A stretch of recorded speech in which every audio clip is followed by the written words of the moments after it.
Step 1. Wipe the installation area clean. Align the locator sticker along the edge of the vehicle as shown in the video and press it into place.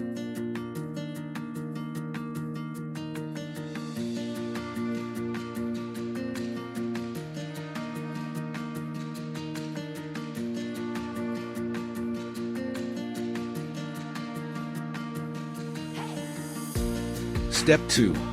Use an adhesion promoter to wipe the installation area. Tear off the double-sided tape on the back of the product. Carefully align the product with the edge of the locator sticker. Press firmly into place. Press it down carefully.